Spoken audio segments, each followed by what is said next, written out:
29th, 2024, the Leap Day regular meeting of the Wappinger Town Board. May the clerk please call the roll. Councilman Beal. Here. Councilwoman Bettina. Here. Councilman Phillips. Here. Councilman Casella. Here. Supervisor Cavazzini. Here. Please rise and join us for the Pledge of Allegiance to the flag. I pledge allegiance to the flag of the United States of America and to the republic for which it stands, one nation, under God, indivisible, with liberty and justice for all. I ask that you please remain standing for Reverend Alex from the Zion Episcopal Church in the village of Wappingers Falls to please lead us in an invocation, followed by a moment of silent meditation in memory of Frank Coluccio, who is a small business owner here in the town of Wappinger. Floor is yours. Oh, at the podium, sir. So used to church, my goodness. If you don't mind, in my tradition, whenever the intercessor is about to pray, they warm up with "The Lord be with you," and then for those of you who are churchgoers, you say, "And also with you." Okay. Or, I know, old school, "And with thy spirit," that's right. So if you all could all do that, and then after our moment of silence, I will say, "The peace of the Lord be always with you," and if you could say, "And also with you." Beautiful. The Lord be with you. And also with you. Let us pray. Gracious God, Heavenly Father, you are the source of wisdom and truth, the author of justice, and we are lost without you. And therefore, Lord, we ask you to be with us this evening as we discern your will for this community. Inspire us with your wisdom and your truth. Send your light upon us. Help us to be loving and patient with one another in this discernment. And Lord, guide us. Guide us. And strengthen us to do your will. Lord, you are the giver of good things, and please be generous with us in our intercession. All this we ask in Jesus' name. Amen. Amen. And now, let us spend a time in silent meditation for our brother Frank Coluccio.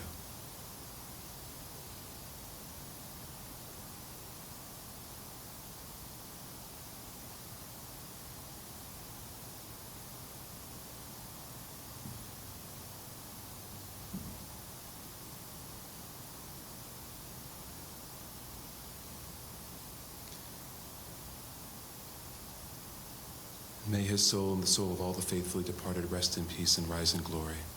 Amen. The peace of the Lord be always with you. And also with you.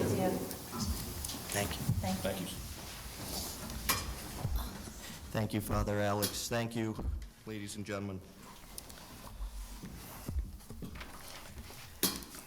At this time, do I have a motion to adopt the agenda?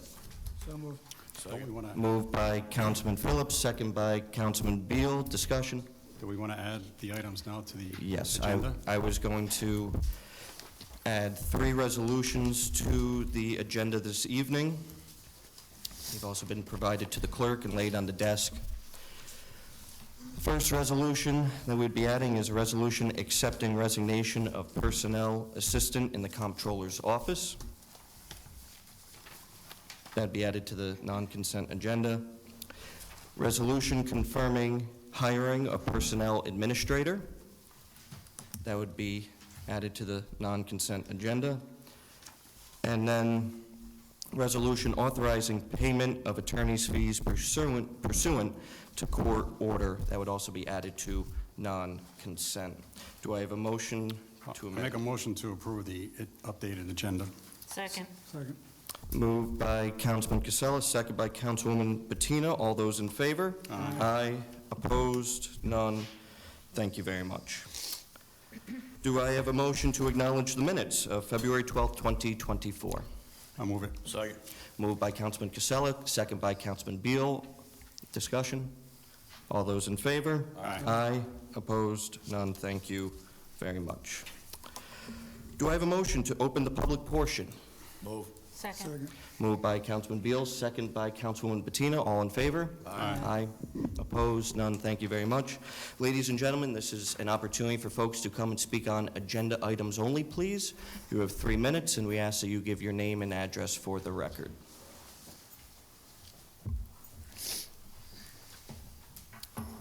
Seeing none, I make a motion that we close the public hearing. Second. Moved by Councilman Casella, second by Councilman Phillips. All those in favor? Aye. Opposed? None. Thank you very much. We have 2 discussion items on for us this evening. The first one, Councilman Beal, I believe you wanted to talk about water district entries, tenancies, things like that. So we'll let you take the lead on that. Yeah, just want to bring it back to the forefront. We've had this conversation before with respect to the New York City DEP infrastructure that was presented to the town of Wappinger, provided to the town of Wappinger, the water line. The understanding and the agreement was that when New York City was complete with their work in the shaft, we could entertain connections to this water line for the purposes of residential existing connections, right? We have, as a town, connected a number of parcels already under the auspices of emergency connections because there was an agreement that emergency connections could be done prior to the work being completed.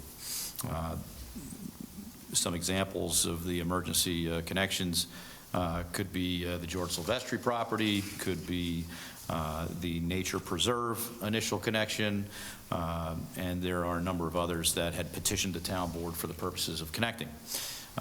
In previous administrations, we've had discussions, and previous town boards, we've had discussions about how to strategize moving forward, right?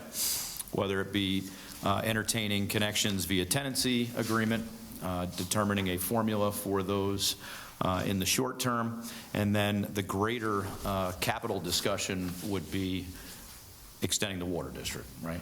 So I want this to be back at the forefront here because we do have a resident who is requesting to connect to an existing residential property. And my question for the attorney would be,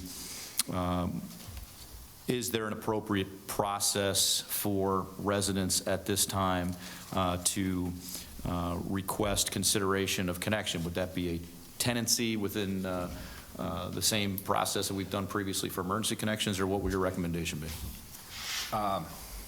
So we'll write you guys an opinion. So we'll look into it. I believe it's consistent with using the tenancy agreement.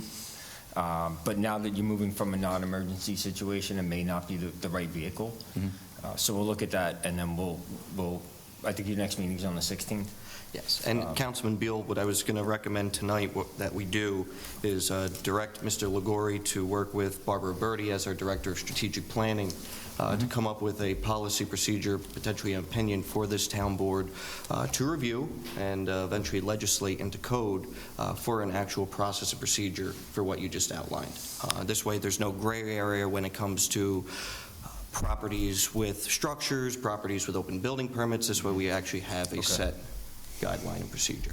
So. Yeah, and as I've said previously, we need a standardized approach because these are no longer emergency petitions, right? So the emergency petitions, I can understand handling them one at a time based on the circumstances, which we've done over a period of, I don't know, 6, 8 years probably we've been doing those, right?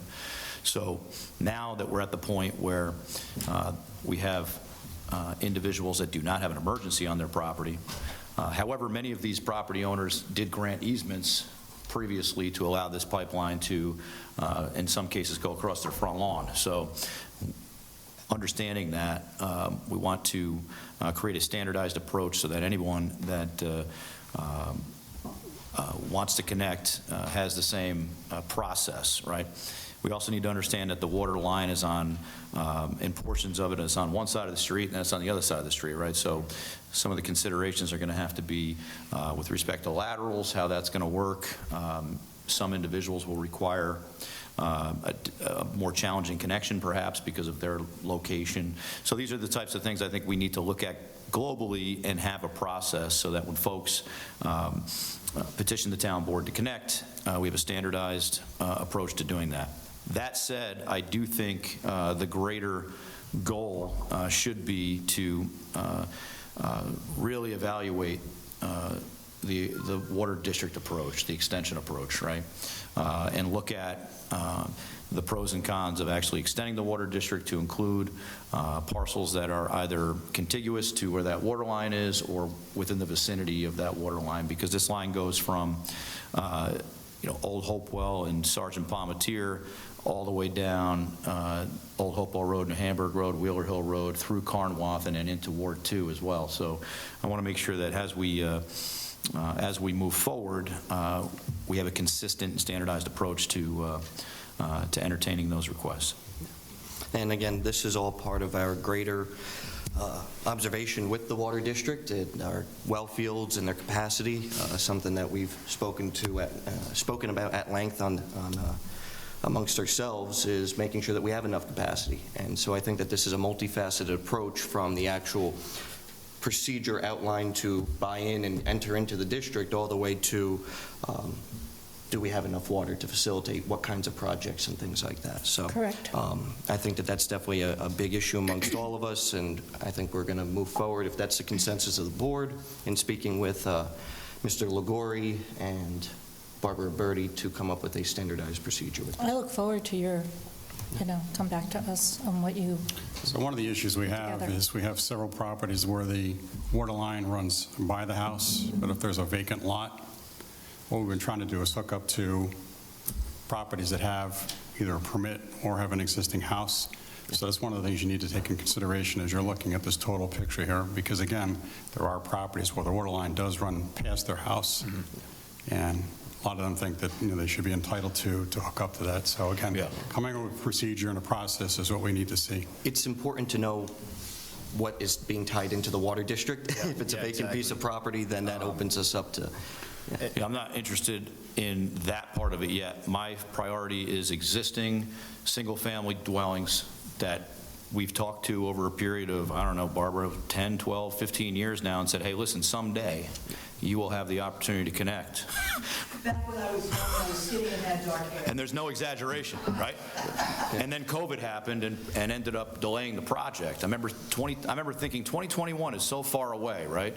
When we had these conversations with some of these residents, and we said, you have our word that you're going to have the ability to connect after 2021, right? And then COVID happened. The project got pushed back. I think that it was completed, I believe, in 23, right, or 22. So now we're at the point where we can actually entertain those existing single-family dwellings. That's what I'm interested in right now.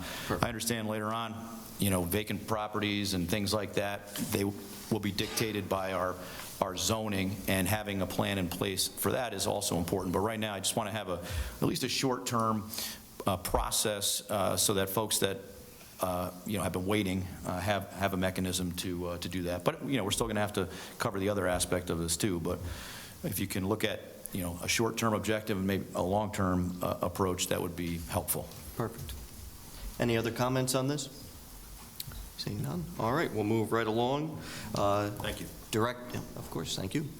Director Jessica Fulton, would you like to come on up? And this is something Jessica and I know other members of the town board have been discussing for quite some time, but getting our parks and recreation fees up in line with some of our other towns, and of course making it still affordable for our town residents, but making sure that we're covering our operating costs. Correct. So the proposal that's in front of you really has two facets to it. One of it is sort of changing the procedure to make sure that all the proper departments are a part of the approval process for these events. So I know that everyone has had the pleasure of being on email chains lately where there's a large-scale event that then we need to involve the zoning administrator, the fire inspector, things like that. This is a more detailed rental form for properties so that we can understand what it is they need and who we need to involve within town hall. So that's the first section of what I have given you. And the second section is the proposed fees for 2024, covering things like rentals, programs, and events. Okay. We've had a chance to review this. Does any member of the town board have any questions, comments? I think the last 2 years, we've talked about increases in the camp to try to keep the cost to our residents down. Yeah. Bill, I know we had this discussion last year, and I still feel the same way. We know it's getting pricey, it's costing the town. It doesn't cost the town a ton of money, but it could cost residents a lot of money. So again, I think what we wanted to do here was put this in front of the town board, have the internal conversation. If there are any concerns here tonight, we hear them. So Councilman Phillips, do you have a concern with the summer camp pricing in here? Okay. To start. Okay. And would you have any recommendations to keep it flat? I would love to keep it flat. Okay. I mean, we have a tentative cost overrun of $13,000 from last year. I'd like to see what projections are for this year if we kept it flat. When was the last time we had an increase? 2019. 2019. And the previous one before that was 2015. And in 2015, that was a $50 increase? Yes. Okay.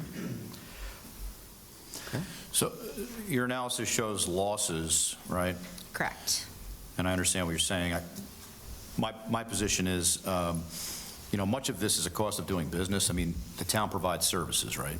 And people pay taxes for those services. These fees are offsets, right? So I think our objective with fees is to try to, with respect to renting fields and things like that, is to cover any cost of someone going out there and turning lights on and off and things like that, right? But when we come to these programs, these summer camp programs, you're never going to get to zero, especially with the rate of inflation and the minimum wage increases over the last 5 years. There's no way you're never going to get to zero. So if the extra $50 charge, right, is not going to be that significant on the impact, I would rather say during this uncertain fiscal moment in time, we don't go with that $50 increase right now. I don't think it's good timing. And I know what you're trying to do because I don't have to tell anybody in this room. The minimum wage just keeps going up and going up and going up, right? So we're trying to cover it, but we're just not going to at this point with this methodology.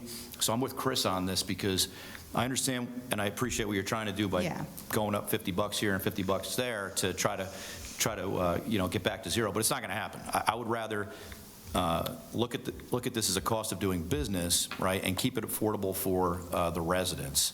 And now I kind of see things a little differently, having a 5-year-old and a 3-year-old participating in all these programs, right? So, a great soccer program right now we're doing at Evans School. I mean, I'm impressed with the programs that we're doing. I'd love to see a lot more programs, right?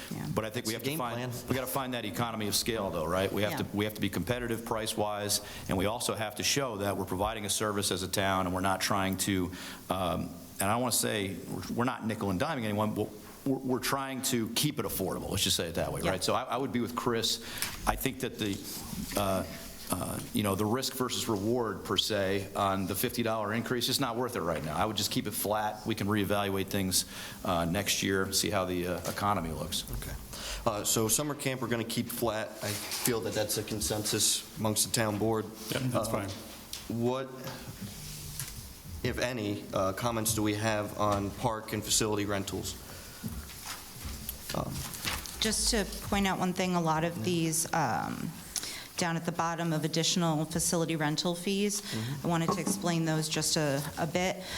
Those are because, again, we're seeing higher level events that are being requested to be held in the parks. We do have to bring in, as I said, the building and zoning departments, and the bigger the event, the more time that's spent on it by myself and also by these other departments. So those additional facility rental fees are for events as they scale up and are requiring other aspects of town government. Did we have fees in 2023 for those specific ones? For those specific ones, no. No, that's actually a new structure based on actual experience of what people have been asking for to do in the parks, having events with vendors, having events with bands, having events with food trucks, having all that sort of thing occurring in the park, which I'll tell you, 5-6 years ago, we didn't have those kinds of requests. The fees for the rentals are more than fair. I mean, if you rent a hall or anything like Yeah. that, you're a minimum $300 or $400. You're talking about the proposed rental? Yes. Yes, So, absolutely. I mean, they're still, I mean, I don't want to say you went low, but you're more than fair. Yeah. So, you know, if you rent a hall or an event or something like that. Yeah. um, And Yeah, these would go into effect as of everyone who puts in their rentals from today on. We do have people who have submitted rentals for this season, including myself, for a party that I cannot mention what it's for because it's a surprise. But Oh, you the- just announced it. I didn't say when it is, so nobody knows. But there are others, maybe 3 or 4 other residents who have submitted pavilion rentals. I would keep them at the rate that Yeah, we don't- existed we when don't they want to go booked it. retroactive. Absolutely. Of course. Yeah, Again, you know, just in looking at your back page in comparison to the other municipalities here in the county, again, the fact that right now you can rent a town park, an entire town park for $25 is a little generous. And again, these are not substantial increases by any means. It's just to be on par, really, with you know, the other municipalities and to cover expenses. I mean, Yeah, we and know it's very anecdotally- expensive when we have buildings and grounds Yeah. personnel come out to the facilities, and you know, Robinson Lane, we know the expense when it comes to the Yeah. lights out there, so this is important So, to anecdotally, you'll see that that's a study of 2023 instead of the 2024 rates, which most folks have publicized. I didn't have to bother looking at 2024 because ours were still so far behind their 2023. So, So it looks like you kept from an athletic field rental, you know, they're pretty consistent from the prior year. Robinson Lane, you kept flat, Yes. which is good because we did raise them last time. last year. 25 to 50. So the only ones I would question is there's some facilities out here like Castle Point Field. We seem to be going up, and I don't think anybody uses that facility at some point in time. They will. So that's one I would take another look at. Also, too, for the pickleball courts, today people play for free there. So having a fee out there, unless it's going to be somebody's going to take an exclusive time or something away from something else. Yeah. I believe, Councilman, the pickleball rental, and correct me if I'm wrong, Jessica, is if someone were to have a tournament or an actual Yeah, we're sanctioned talking event? about the 3-hour-long rental for, Organized sporting events. Then Yeah. we should be specific on that. Yeah. I can change the language for that. It's important that we identify rentals as organized sporting events, right? We don't want Exactly. folks to think, listen, if you want to go play basketball at the Card Road basketball court, you got to pay us $25. No. Yeah. Right? If you want to do that yourself, no, that's not what we're talking about. So organized Bill sporting put on his events. glasses, he's serious now. I'm trying to read, that's all. But Yeah. in a perfect world, though, and we're not going to get there tonight, I'd like to see the pavilion fees, one thing, Yes. right? The court fees, one thing, and perhaps the field fees, one thing, right? Yes. This way it's standardized and it's you know, the same amount, because some of these pavilions are 75, some are 150. How did you base that? There's a reason for that. It is based on the size of the pavilion. The Okay. pavilion at Quiet Acres is a very, very different pavilion than the pavilion at Mart's. Okay. So you have some of these small pavilions. Quiet Acres also doesn't have bathroom facilities on site. So that's why you see the difference. Castle Point is nice, and it has bathrooms, and it's big, but it's still, you know, maybe half of the size of the Mart's Pavilion. So if we don't have bathroom facilities on site, I'm not sure how we can rent these. There are porta potties in the park, Okay, if there's porta potties, okay. Yeah, we do have porta potties. Oh, okay. so which you're- is, yes, as okay. someone who's only stepped foot in a porta potty once in her life, I don't consider those bathroom facilities. Well, But From the Board of Health. Yeah. I do, before Right. I forget, I do want to make sure that we add Reese Park, that pavilion out there. Okay. We do have some interest from a number of private groups looking to either do nature summer camps or nature programs out there. And I've talked to the supervisor of buildings and grounds and his staff about doing some improvements out at the front of that park So if we can also add in the O'Donnell Pavilion out at Reese Park, that would be appreciated. At this point, would you consider that a 125 or a 75? It's pretty small. It's very, 75? 75 is fine. Yeah. Yeah, considering it needs some work right now, 75 is fine. What about out-of-town residents renting fields at Robinson?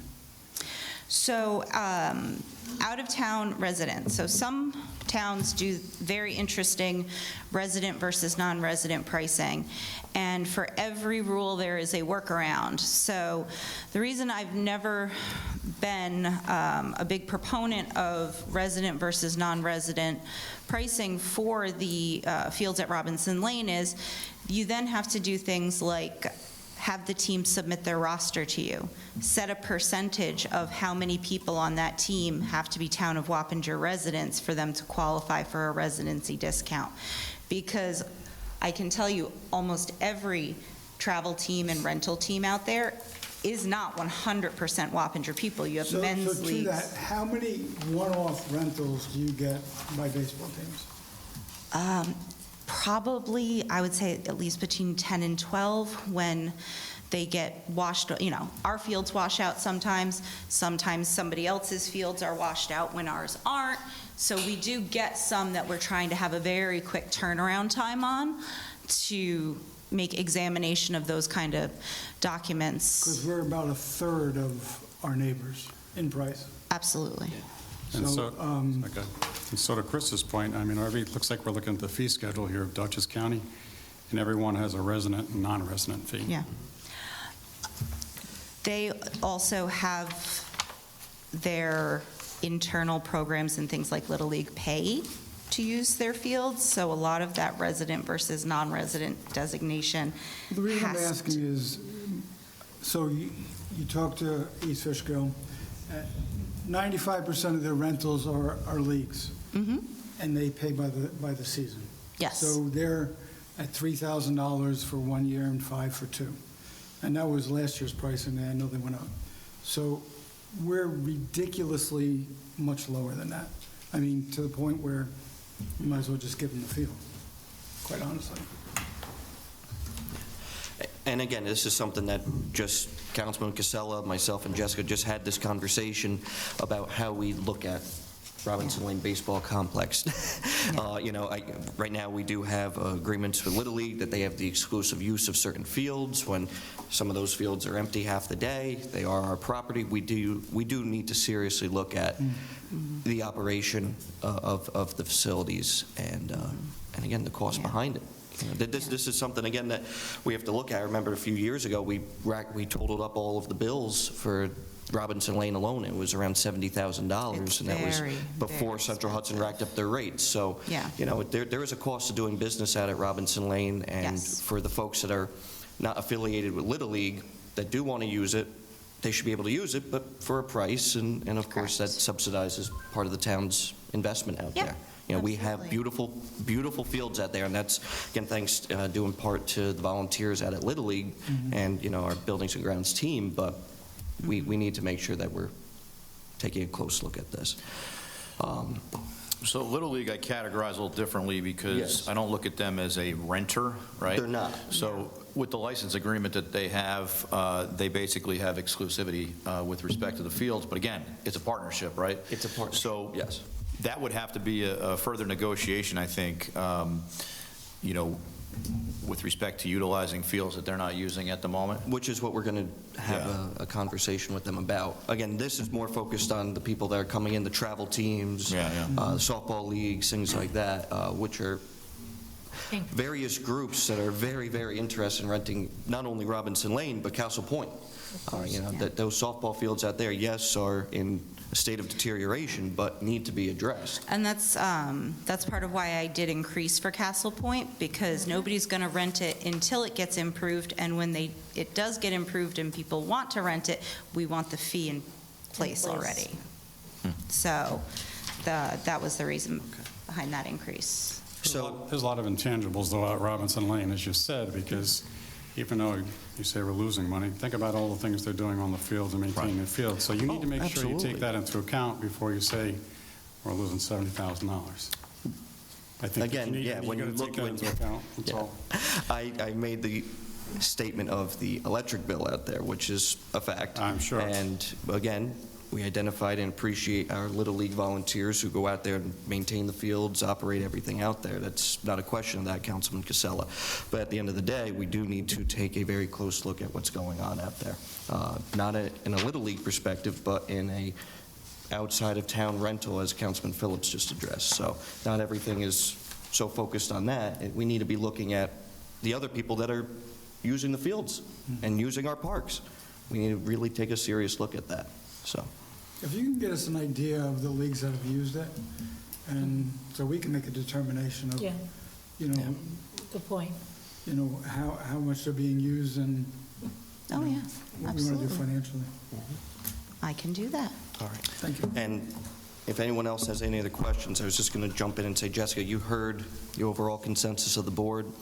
If you can bring back to us via email some adjusted numbers, improved,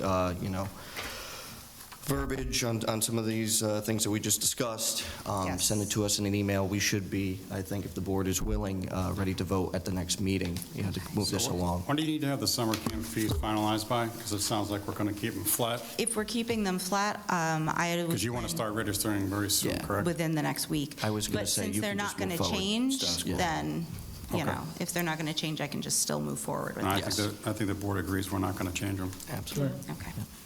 Okay. Any other questions about any of the event fees or anything like that? No? Do we want to talk approving money for signs for Mart's Field? Oh, let's do that under items for special consideration. This All way we right. stick to everything. All Then right? I shall return later. Thank you very much. All right. Okay, let me make a note of that. Okay. Okay. We'll move on to our consent agenda. First item on the consent agenda is Resolution 2024-74, a resolution appointing a traffic prosecutor to the Town of Wappinger Traffic Court.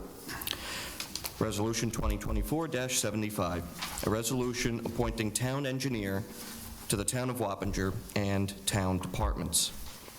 Resolution 2024-76, resolution appointing full-time maintenance mechanic in the Buildings and Grounds Department.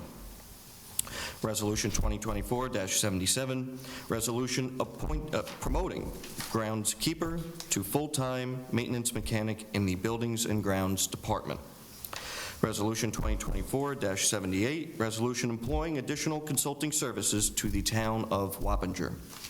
Resolution 2024-79, resolution authorizing revocable license for community garden. Resolution 2024-80, that's a resolution accepting the resignation of motor equipment operator in the Highway Department. Resolution 2024-81, approving the correspondence log. Do I have a motion? I'll move it. Second. Moved by Councilman Casella, second by Councilman Phillips. Discussion? Excuse me. All those in favor? Aye. Opposed? None. Thank you very much. On to the non-consent resolutions. We have Resolution 2024-71, a resolution accepting undertaking secured by decommissioning bond in connection with Old Myers, New York, LLC. Do I have a motion? I just have a question for the town attorney. When we accept a bond like this and there's an amount for the bond, what is that supposed to cover, So, generally? It depends on what the purpose of the bond is. So if you have a restoration bond, or in this particular situation, you have a bond that's supposed to deal with the disposal of the system after it's reached its useful life, and the restoration of the ground underneath from the disturbance that it may have created. Generally, when you have bonding, you have your town engineer review the amounts and confirm that the amount is appropriate, and then you have, typically a recommendation to the town board. And it depends how the project comes to the town board for bonding. If it's a planning board project, let's say a subdivision or site plan approval, and it has a bond component. The applicant supplies numbers to the town. The town engineer reviews them, confirms that they're, adequate, and then a recommendation is made to the town board for adoption. That's what I thought, and the reason I question the amount is, we just did a renovation at the town garage, and that basically put in a sink. I mean, everything costs so much money, and with our town planner out and Barbara Birdie out, I would like to ask her the same question, if that's significant to cover any So- remediation costs. Councilman Phillips, I do notice that Mr. Thompson from Old Myers LLC is here. Would you like to come up, Sean, to the podium, just to address maybe some questions? Maybe you can shed some background on how we got to this point, because for us, this is a new administration, but also the town board was not aware of how we got to this point. So this was originally just to decommission the site, which wouldn't be much more, if any more, than what they were putting up, especially after the period of time in which the bond would be placed and held. So if you walked away from the project and the town had to decommission it, I actually own the right to the project after Okay, it's so- decommissioned. this bond would cover the cost of getting rid of all the solar panels and stuff? That's the weird thing. This bond, I own the right to all those panels after it's done. Okay. I took that on as a responsibility Okay. myself. And this bond was placed on top of that. So you wouldn't, well, okay, so in a normal situation for a decommissioning bond, the town of Wappinger would have to come in, It wouldn't have been that high. remove the panels and everything else. Not the town of Wappinger, so it would be a company would be hired. So I'm just wondering, because again, it's in my ward, and I'm looking at it from a perspective, if you have to take all those panels, store them, any kind of potential contamination off the solar panels, who's going to take care of that? $81,000 is not What going to cover it. contamination from the solar panels? What's that? What contamination from the solar panels? Well, there's stuff that's going to go, if there is, who would take care of that? It would be my responsibility. But this $81,000 bond's not going to be enough to cover that. And I own the property. But Mr. Thompson, let's say what happens But suppose after you you. sell it, and you have after to you. restore it to its original, the way it is today. What would happen then? So you own it, does it The way leak it into is the today. ground? What happens? Yeah. So would you restore it to its... I will be restoring it. And you think $81,000 is enough money? To Yeah. take down pipes Yeah. and pull 12 wires out of the ground? Yeah. Yes, more than enough. So, again, what I was going to recommend tonight was have our attorney meet with Mr. Thompson, discuss with Barbara Birdie, That's fine. I just, come up with how we got to this point, just talk about it That number offline. was between the town engineer The and the company Lightstar. Okay. That's the file we need. It's not, We're missing that point. we don't have that information. That's Yeah. all No, I'm we saying. don't. Yes, It's so that's what we need. Town engineer, yeah. The town of Wappinger engineer, CPL, they came up with that determination. Exactly, And that- with Lightstar, the original company. Okay, and they agreed to that, and they felt that it was sufficient. Yes. Okay. Well, that is up to the town board if you'd like to proceed, I considering can that get you that information. information. We're just, we're not Yeah. saying no, we're Yeah. just saying. Oh, no, I we understand. want I'm the just offering, information. trying to make it easier. Right. Yeah, and that's very valuable information to know that our town engineer did sign off on Yeah. that. And it is on the finalized plans submitted also. It's up to the town So board. can we have the attorney take a look at this? Can you take a look at it? I don't know if there's anything that we can look at, or is it... I'm happy to. I think, I think the question before the board is, do you want to accept what your prior engineer, had recommended? Or do you want to have your current engineer just take another look at it? I'd like to have my current engineer, new one, to take a look at My it. current engineer take a look at this at this point, and if he's in agreement with this, then Yeah, if it's not really, there isn't really anything to opine on from a legal perspective. I mean, you have procedure that's gone on, right? So that you have a landowner that has reliance on that procedure. So there's that aspect, but I, from the perspective of is the bond enough, that's not really a legal issue, it's really an engineering issue. Right. So, This is also different because it's agrivoltaics, not solar. Yes. Yes. So that changes things a lot. I rely on those panels to grow my crop. And what happens at the end after, say, 10 years? Because we asked the question when the gentleman came in before, Yeah. how long do they last and what are you going to do to dispose them? After 10 years, the panels that we're looking, that are already purchased for this project, they won't be down more than 18%. So after 10 years, you're not even looking at changing anything. So you're not changing anything in 10 years, that they're still usable? They will still be usable in 10 years. They're warranted past that. So that was the question, big concern of mine. So I didn't want them putting this crap. bond, either way, doesn't affect you moving forward with your project. well, it does, because It you got does, to post, completely. the town board has to accept the bond for him to get a permit to So we don't have proceed. any information to just say, accept it. No, you have, you had. well, you had, yeah, you had a recommendation. Right. Yeah, from the town engineer. So what I feel, and Sean, let us know if we're delaying a timeline here, but we keep this on the table until our next meeting in March.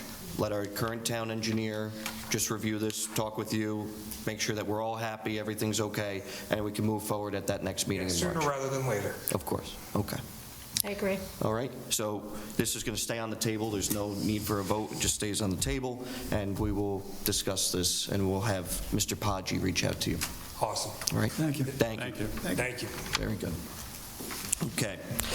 Next resolutions. Resolution 2024-82, resolution introducing local law number 1 of 2024 and providing for public notice and hearing. Do I have a motion?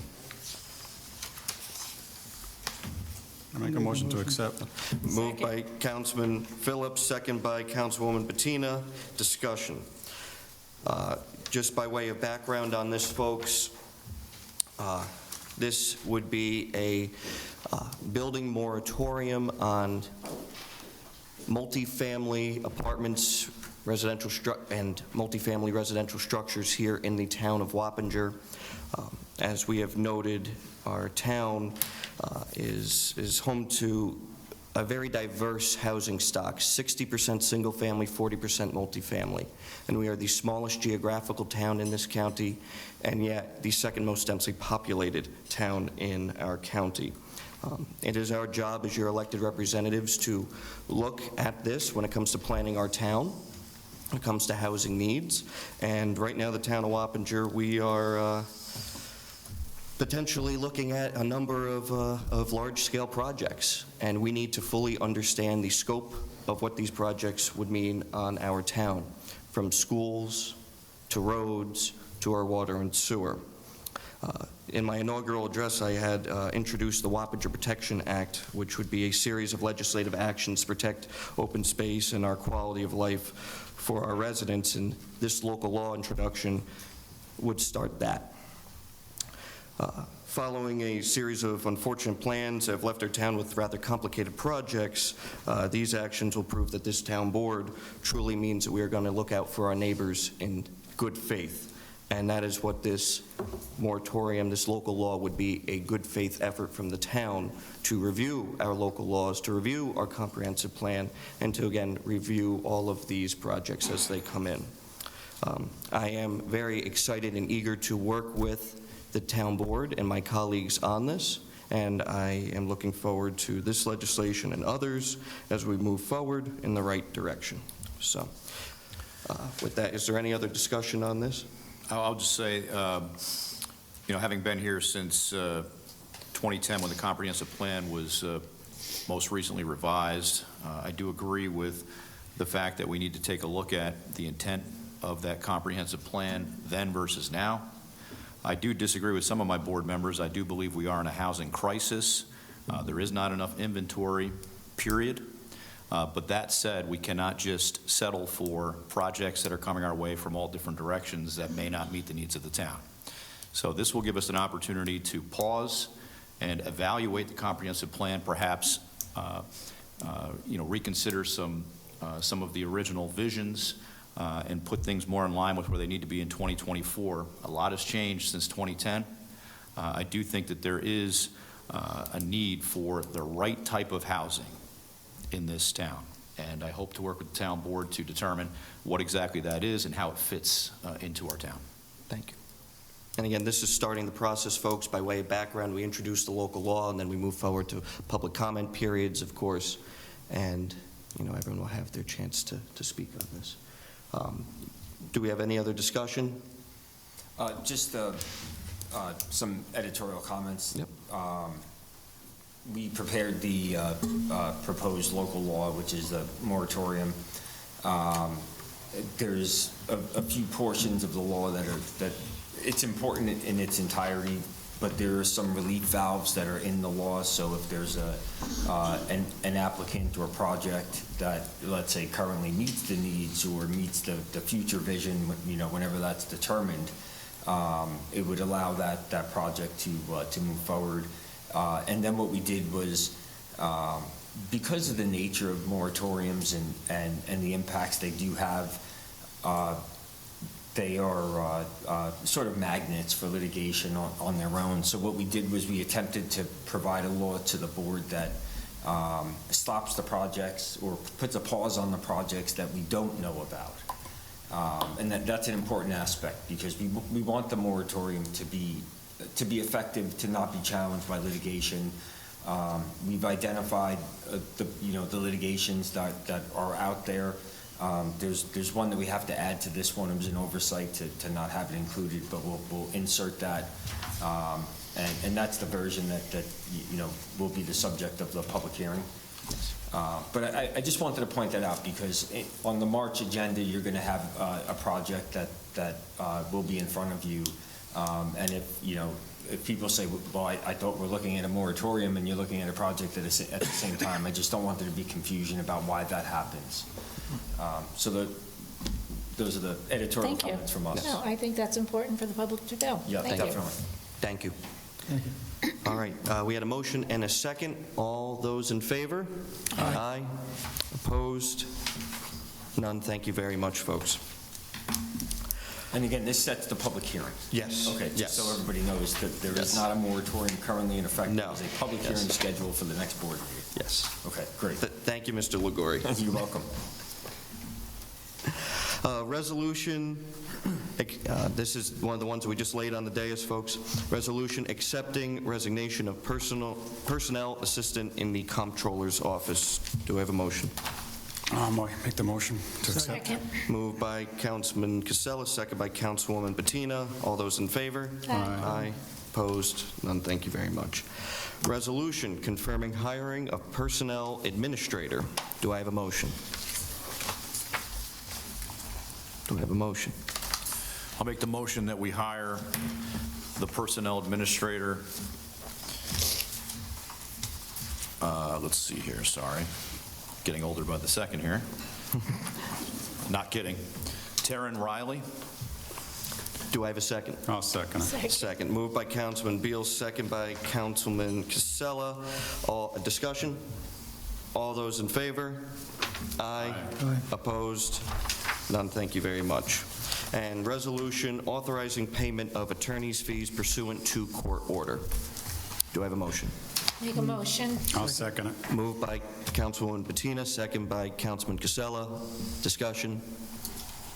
Just by way of background on this, folks, this is the town board's action based on a judge's determination that we have to pay legal fees. The court did find that the litigation against us was in favor of the plaintiff, and we have to pay their attorney's fees. That was something that was under the prior legal counsel and a prior administration. So, all those in favor? Aye. Aye. Opposed? None. Thank you very much. Motion passes. With that, we are on to items for special consideration and new business. Councilman Beal. So apologies for not being here at the last meeting. I was representing Dutchess County and the town of Wappinger at the New York State Emergency Management Association conference, meeting with the Commissioner at Division of Homeland Security at the same time as this meeting. Again, I apologize for not being here at that meeting. That said, I'm sure it hit many of us hard hearing about the loss of Frank. There's a guy that had a smile on his face every single time you saw him, right? And I don't know what the circumstances are, if he was sick or whatnot, but the point is, it's another example of how short life is, right? Frank was full of life. Yes. Full of life. And, he was a business owner, yes, but he was a friend to this town, right? Amen. I remember years when we didn't have a lot of extra money, right? And we wanted fireworks. And Frank was giving us the extra VIP treatment, right? This is a solid business owner who was a partner to this town, and I loved his license plate, Pyro Man. Right?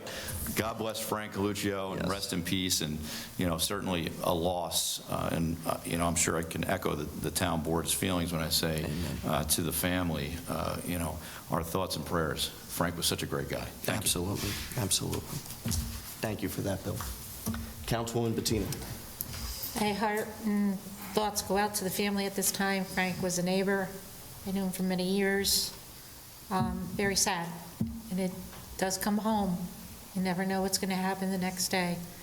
Hug your family, hug your kids, and may he rest in peace. Councilwoman Bettina, did you have anything else for items for special consideration? No.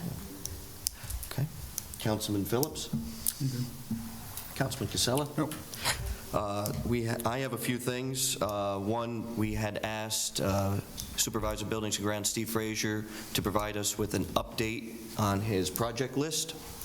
So if Steve can come on up to the podium here and also provide the town board with copies of his project list.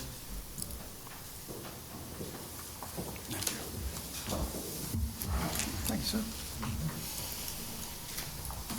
Thank you, sir.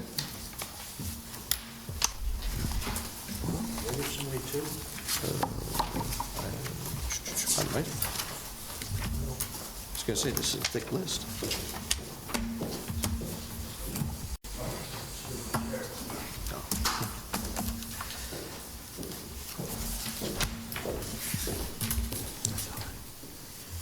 Okay. The floor is yours. Okay, the first sheet is a number of the jobs that we've worked on since the last week of January. Some of them came off the project list, others were things that popped up, and some general maintenance items as well. And then the project list I went through, it's the same project list that we've had, and I went through and notated the items that have been checked off, and we still have a list of things to do yet. If there's any questions on any of it, I'm happy to answer. One thing I would like to definitely give your team a special shout out for the number of in-house projects that they've taken on, including the replacement of the ceilings at the Carnwath Administration Building. We received a lot of positive feedback on that as well. So I would definitely like to give your guys a special shout out. Also, my office today was in receipt of a complimentary comment on one of your most recent projects, replacing the practice wall out at the tennis courts at Martz Field next to your barn. I think that's something Councilman Casella can attest to. That has been a gaping hole in that wall for many years, and one of the gentlemen that use that every day is very appreciative that that wall has been fixed, and definitely that is correcting an eyesore out there. So I just want to bring up those two positive I appreciate it. projects that we received a lot of positive feedback. Make sure we'll pass that on to the guys. Please do. We had a precarious situation in town when, on a Friday night, not during the wind event last night, but 2 wind events ago, somehow, and I've never seen this happen before, somehow the American flag at Palmatier, somehow it got ripped off the pole and it was upside down on the pole next to it. Yeah. I sent Councilman Beal a text message that night. I said, hey, we got to take a look at this. You can imagine how that looked, right? So 40,000 cars a day, we had to figure out something quick to get the flag down, right? And I would like to just jump in real quick and thank Joe Hogan, who donated his time and service and his bucket truck to go up and take that flag down. But yeah, we were going to bring the ladder truck over there from the fire department, but it's a little precarious. dicey over there, right? Lots of power lines. Especially ice and mud and and everything, right? So we were able to get it down within probably 8 hours because it was not a good look. And then Steve's crew got out there and identified that the halyard actually broke. It was a 4x6 flag, just for the record. It wasn't a 5x7. Somebody said it was a 5x7. I caught the other pole. This is the kind of stuff we talk about day to day. Somehow the 4x6 ripped off, right? So Steve's crew replaced the halyard, replaced the rigging, and within like one business day, got it back up. So I appreciate that. That's one of those things, and I'm sure my colleagues can understand that, it's not as serious, as some of the infrastructure problems, but it, being that it's the flag of the United States, it's on a matter of respect. Memorial for a fallen soldier, right? Everybody kind of worked overtime on that to get it resolved. So thank you for that, Steve, and your crew.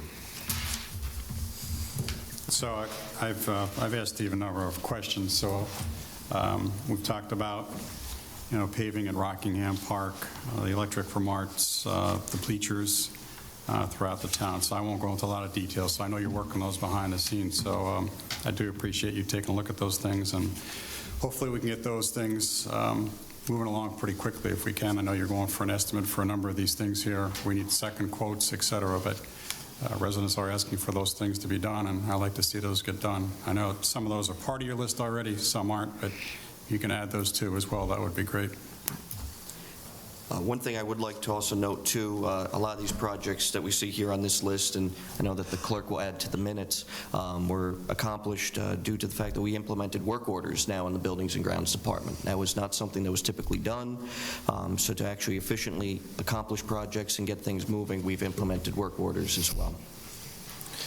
Something we need to talk about moving forward, the Emergency Services Building, we're going to have to discuss whether they're in-house or contracted alterations to facilitate additional square footage for Empress, and we'll talk offline about this, but Empress now is in a position where they have additional ambulances here that are covering the village of Wappingers Falls in addition to the town, which our position is the more ambulances right here on this campus, the better, right?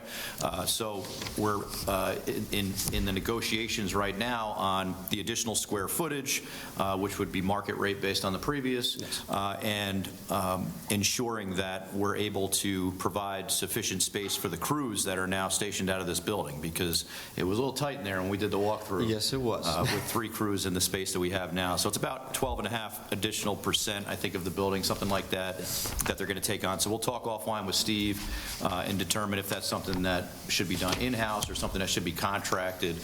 We've done this before. It's not the first time we've re-laid out that side, and we look forward to getting that done quickly.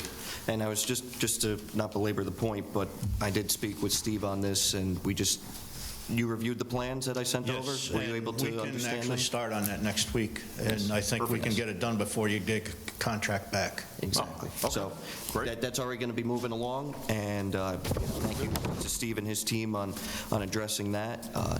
I had worked with Councilman Beal on coming up with the new rent agreement, and that was based off of the current rate that we have with them. They're basically going to be doubling their footprint over there in the Emergency Services Building. And again, to echo Councilman Beal's words, it's a good thing that we have this many ambulances and EMTs here in our town. So that will be an added benefit. Any other questions for Steve on his list? We'll just circulate that to the rest of the town board, what we just talked about, so that we can get input from the other board members also. Yep. Okay. Thank you very much, Steve. Thank you. Thanks. We appreciate it. One thing I'd like to bring up, Steve can stay there, but we were approached today, Steve and I, by a representative from the New Hackensack Fire District, who was driving by the rec barn and noticed our 2 old buses sitting there. They are pretty interested in accepting those as a potential donation for fire safety training. If that's something that the town board is interested in doing, donating those buses to the New Hackensack Fire District. They were interested initially in 1. We told them that there's 2. They were interested in 2. I don't know if the Houstonville Fire District is interested in 1, but we can start the process to hand those buses over to New Hackensack. This So way the they're only thing I gone was- sooner. The only thing I would say is that I know Steve's going out for auction for the 2 buses. There's a van on the property as well. Do we want to go that route first before we give them to New Hackensack? And if New Hackensack, if we can't get a bidder for those, then we give them to New Hackensack. But I'd like to try to get something for them if we could. Would you want to at least give one to New Hackensack? I mean, the volunteer firefighters were very interested. That's fine. Okay, so we're in favor of giving one van? I have no objection to deeming one surplus. Yes. And try to get as much, recapture as many funds on whatever's left over there. Okay. So I we have a could- question. What happened to the emergency services truck that you bought? What are we doing with that? It's just about ready to be put in service. We need to have some modifications done to get it into our, to make it usable for our purpose with the system out there. And we have a plan on how we're going to use it? Here, Steve, why don't you come up to the We podium? have a plan on how we're going to use it and what we're going to use it for? Absolutely. I had a plan before we purchased it.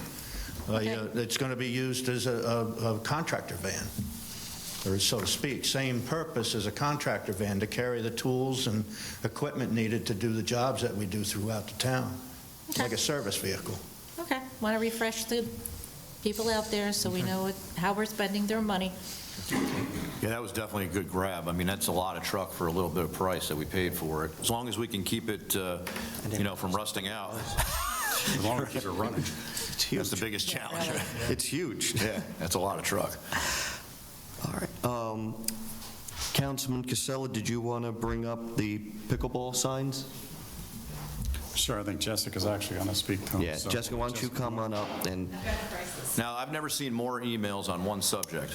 Me either. no, It's like hashtag pickleball gate. What is going on? I may or may not have a folder in my inbox labeled that right now. There's like dozens and dozens of I have never. I'm trying to figure out how to block emails with the word pickleball. You got to create a I'll rule. talk to you about that. There is a way to do that. I'm going to create a rule and forward them all to Councilman Casella. yeah. Thanks. I'm still waiting on Councilman Casella's pickleball referee shirt. Shorts and shirt. I'm working on it. Okay. Director Jessica Fulton, would you like to give us some background for the residents and also explain why we're doing this? Certainly. So we are going to be putting better signage on the pickleball courts to make clear the expectations of the folks out there, to rotate in and out of the courts, to mitigate a couple of things that we've seen, like people using chalk on the courts, people letting pets go on the courts, smoking on the courts, which we already have a sign for that, but we're going to get a new one. So we have, as part of this process, also we're in the need of court number signs. So we're actually in the need of a full set of signs here. So we need 8 court signs. We have one that is going to go by the paddle holder. If you don't know, the rotation system has to do with the order that the paddles go in. So we're going to have a 36 by 36 sign next to the paddle holder to explain that system. It's big, and we're in need of 2 30 by 30 signs to also explain additional rules, and 2 12 by 16 signs to explain how to get in contact with your recreation department. I promise, Councilman Phillips, I will leave your email off of it. It's got my information on it. To get those signs here, I know that time is of the essence and we want them up. To get all 13 signs here, did I do my math right? 13 signs here. It would be $832.91. They'd be here by 10 a.m. on Tuesday, and we would actually get $60 back off of that because the online vendor doesn't accept tax-exempt forms online, so I have to submit a tax rebate form to the state. It's something I've done before. They send us back a check for $60. I make a motion to move forward with the purchase of the pickleball rule signs. Thank you. Please. Do I I'll have a second it. Second, so moved by Supervisor Cavazzini, second by Councilman Casella. All in favor? Aye. Opposed? How quickly can we? No, I'm kidding. Aye. I know I don't technically get a vote, but Joe, if you could note an aye for me as well on that one. Let's get this, we have rogue Put this to pickleball bed. players over there. Can we get a handle on this? And again, by way Well, of there's background, signs. again, by way of background on this, the town board has taken the stance that we should be looking out for our town of Wappinger residents first Absolutely. when it comes to usage on the pickleball courts. Correct. We identified Facebook postings, advertisements, and a private app advertising our pickleball courts to Orange County, to Newburgh, to other towns to come and use our courts. And we've had several altercations where town of Wappinger residents were not able to use our pickleball courts. What'd I tell you guys? I was going to say, they're the nicest ones around. I told you, if you build it, they will come. And that is Yeah. certainly it. And they did. They did, Yes. far and wide. So again, I think we've discussed enough on this. think so. Yes, Yes, thank you, yes. Michael. Unless Councilman Casella has anything else he'd like to No, add. so I think the only thing we want to add is, again, we're not discouraging other people not to play on the courts. No. So, but we want to make sure Wappinger's residents get an opportunity to go first. There is rotation, because it doesn't happen. I mean, I play there myself, and I've seen it myself where people don't want to get off the courts. So again, we just want to make sure, people understand other people can play. The app's the only thing that's down now. Yeah. But otherwise, everybody else is allowed to play on those courts. So all the app did was help people kind of schedule when they could play, et cetera. But again, now we have rules, regulations. Hopefully, we can do something with the app later on, potentially down the road. But let's get the rules and regulations established first, and then we'll figure out what to do from there. Yeah. But again, it's not discouraging. Does the app give you the ability to identify that it's, we own it, right? It's Well, like an that was the problem. Right. So It's almost like a meetup app. Well, it's like an underground app. I mean, let's face it, we have beautiful pickleball courts. Yes. Right? So there's an app where people want, hey, let's go try this one. Let's go. I get it. But it's preventing the town residents from using it. Yes, Right. yes. So, That's what's happening. So again, at some point, maybe we'll use a app or that app. Or the recreation. Or the recreation director. Whatever we Yes. And deem will work, but Yeah. it'll be for the town residents first and at our pace. and Yeah, Ca- as Ca- it should be. Yeah. Yes. Councilman Casella and I met with Jessica earlier this week, and we discussed the fact The that the resident. Recreation Department would be the one scheduling them. That is the verbiage that is going to be on these signs. That's no different than Little League, than, Robinson Lane and soccer. You go through our Recreation Department to reserve. So So, Bill, get in line now. I'm going to tell you right now, I will be there taking photos of Councilman Casella playing pickleball. He won't know I'm there, but I will get those. I will get those pictures. thank you. okay. I might already have them. Any other comments on pickleball? No. Okay. No. I would like to just note that this Saturday is the Dutchess County St. Patrick's Parade here in the village of Wappingers Falls, down on the downtown main streets of the village. We are so excited to have this parade return. Not only is this the parade itself, but it's also First Saturday Wappinger, so there's going to be a number of great, exciting new events and programs by local businesses going on Saturday as well. If you're looking to get into the village for Parade Day, we highly recommend you get there around noon. We're hoping the rain stays away for that 1 o'clock step off on West Main Street. Definitely hope to see everyone out there along the parade route. It should be a very fun day. This parade is rain or shine, snow or shine, you name it, it's going to happen. So we're hoping that we're going to have at least 2 hours of sunshine between 1 p.m. and 3 p.m. And you're the MC again, correct? I'm back on the reviewing stand. I passed the torch to Andrew O'Grady, who is now the Grand Marshal. He is the Executive Director of Mental Health America, a great organization that provides a lot of great resources to residents here. So Andrew has taken the Grand Marshal sash, and he will be leading the parade. Perfect. All right. Great. Seeing no further business to come before the town board, Kevin.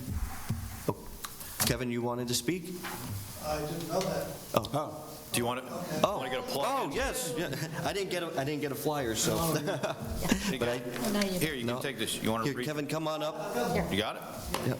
I was going to say, why don't you come on up, because we have On April 13th, 2024, starting at 7 a.m. check-in is the annual Joseph Ennisser 5K Run Walk benefiting veterans causes. Kevin, you got 30 seconds. You want to give a good plug? You did very well. Okay, that's on the rail trail, right? You stole the It's on the thunder rail already. trail, And it's been paced off to be exactly 5K. It's about 1.1 miles one way, so it's about 2.25 miles round trip. And it's rain or shine. I'm guaranteeing a nice sunshiny day with no bugs. That's subject to change, but hey, that's the way I want it to be. That's the way I see it. And we're looking forward to an awful lot of advertising so that we should have record crowds. We expect people to show up at 7 o'clock and kick it off at 8. We plan on having people at the turn on Didell with water, which will probably be the small bottles because runners they're not going to take large gulps of water. They come watered down already. So I'm going around looking for donations, and there will be signs to boot. So there will be signs up and down the rail trail to advertise our town businesses. Jessica is in charge of the T-shirts and the bags, and I'm probably leaving out a lot, but that's what I do. It's all good. It's a good snapshot for us just to know. Okay, Yeah. there's my 30 seconds. Thank you. Thank you, Kevin. We appreciate that. Kevin, And is this up on Facebook or any page? Yes. We can, people can take Yes. a look and get the information so they can either sign up the race or It's they on can do it's on the town donations, et website. cetera. It's on the town website. It's on the Recreation and Town Facebook page. Okay. And we have a Wappinger delivery blast going out tomorrow morning. Great. Man, I didn't walk fast to the microphone. It's okay. Yes, and by the way, the Wappinger deliveries, for those that are not subscribed to those, they are really good. Thank you. Really good. And, we've stepped it up, obviously, now, and there's a lot of proactive communication about what's going on. And for folks that, there's not really a lot of newspaper anymore, right? I mean, we love the Southern Dutchess News, but, that's a weekly. We can get real-time information through Dutchess Delivery right to your email box, and it's easy to subscribe on our website. If you haven't signed up already, we highly encourage you to do so. We've also now included the Senior Center newsletter online digitally. That gets out to a lot of seniors and a lot of their families. We also now send updates and reminders to the agenda notices for the town board meetings, the planning board meetings, and the zoning board meetings, letting folks know, again, being more transparent about what's going on in their town government. And I want to thank Tom Bauer for all his work in getting this out expeditiously. Just great guy. He is working for all our neighbors and for the town. So thanks, Tom, if you're listening. Thanks, Tom. Okay, seeing no further business to come before the town board, we are going to enter into executive session. We will not be returning in public session. We will provide the town clerk with the time that we leave. With that, do I have a motion to go into executive session? Just a point of order for the purposes of what? For the purposes of legal advice on pending litigation. Thank you. I'll move. Second. Moved by Councilman Beal, second by Councilman Casella. All those in favor? Aye. Opposed? None. Thank you very much. Thank you, folks. See you on Saturday. Yes.